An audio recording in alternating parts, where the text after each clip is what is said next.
Oi, eu sou Leonardo Konumi, sejam todos muito bem-vindos ao meu canal. Hoje eu não tô no meu cenário que eu planejo fazer meus vídeos.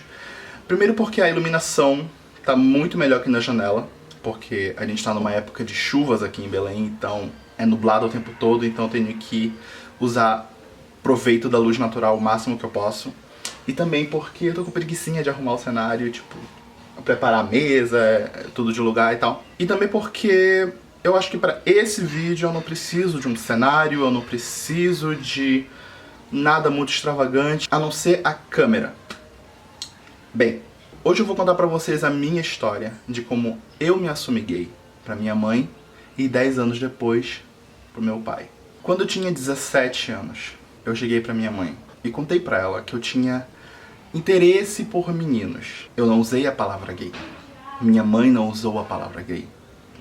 Porque pra mim, pra nós, na época, a palavra gay tinha um peso muito grande que eu não queria carregar. Eu não estava pronto pra carregar. Nós dois conversamos bastante e nos convencemos de que aquilo era uma fase. Eu acho que pra não machucar tanto, a gente se convenceu disso. Eu queria acreditar que aquilo era uma fase minha. Meu interesse por garotos era só uma fase. Adolescente, normal. Eu contei pra minha mãe, chorando muito. Ela não chorou nada. Não derramou uma lágrima sequer. Ela disse que tudo ia ser resolvido, que ela me amava e que ia passar. Tudo bem, acreditei. Nós acreditamos que ia passar. Minha mãe não chorou na minha frente, mas ela chorou muito escondida. Porque eu acho que quando um pai recebe, o pai e uma mãe recebem essa notícia, de imediato eles pensam onde foi que eu errei. E eu falei pra ela, não, a senhora não errou. Nem o papai. Eu passei a minha adolescência inteira sem o meu pai. Mas não porque ele quis, ou não porque eu ou minha mãe quis, mas porque foi preciso. Meu pai até hoje, ele é operário no Japão. Trabalho duro pro cara que tá beirando os 60 anos. Então, muita gente pode achar que pelo fato de não ter uma figura masculina na casa, isso influenciou com que eu me tornasse gay. Ou pelo fato de só ter a minha mãe, e minha mãe me mima muito, ela me mima até hoje. O fato dela sempre estar lá me protegendo de todos, que isso influenciasse que eu me tornasse gay. Não. A gente não é influenciado. Eu falei pra minha mãe, a culpa não é sua, a culpa não é do papai. Muito menos minha. Eu nasci assim e pronto. Mas até eu chegar nessa conclusão, demorou muito que eu me aceitasse. Depois que eu contei pra minha mãe, nada mudou aqui em casa. O meu comportamento foi o mesmo, o comportamento dela foi o mesmo. Ela vinha conversar comigo pra entender o que se passava comigo, pra entender o que era o que eu tava sentindo, como era isso, como era aquilo, porque era novidade pra ela, era novidade pra mim. E assim a gente ficou muito mais amigo do que a gente costumava ser. Muito mesmo. Eu confiei nela e confio nela. A gente passou a ser confidentes um do outro. Foi quando eu entrei pra faculdade e entrei no meu primeiro relacionamento. A questão era que ele não era assumido pra família dele.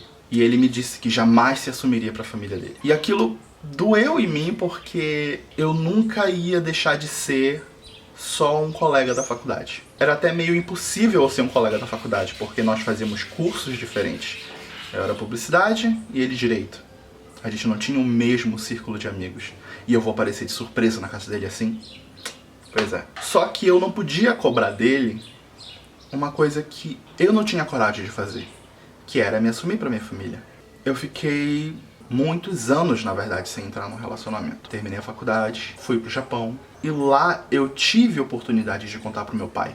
Só que eu tinha medo, porque meu pai é muito diferente da minha mãe. Minha mãe, ela é mais aberta, mais acessível, digamos assim. E o meu pai, eu fiquei quase 10 anos sem ver ele. Então, vou chegar lá. Ah, pai, e aí, quanto tempo? Eu sou gay. Não dava. Poderia? Poderia. Só que eu achei que não deveria. E a minha mãe sempre respeitou esse meu espaço. Ela nunca chegou pra invadir a minha privacidade, pra me perguntar isso ou pra me cobrar aquilo. Nunca, nunca. E muito menos ela nunca me cobrou que eu contasse pro meu pai. Acabou que eu voltei pro Brasil, depois de quase 2 anos lá no Japão, e eu não disse pro meu pai. E eu fiquei, e agora? Como é que eu vou fazer? Eu falo com meu pai por Skype todo final de semana.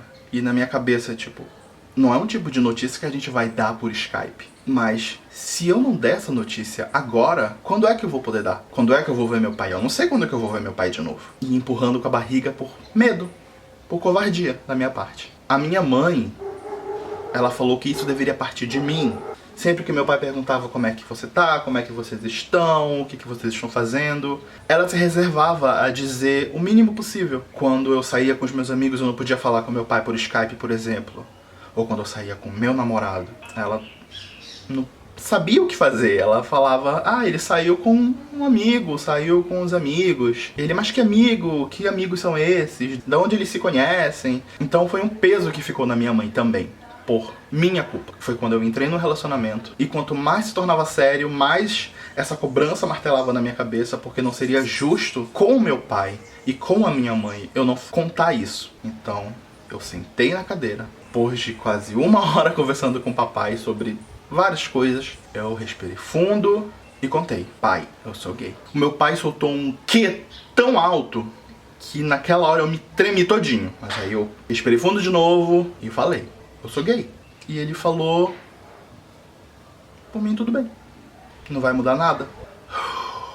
A única coisa que ele ficou chateado, pelo que eu saiba, é que eu e minha mãe escondemos isso muito tempo. Que foi um peso que nós carregamos sem necessidade por muito tempo.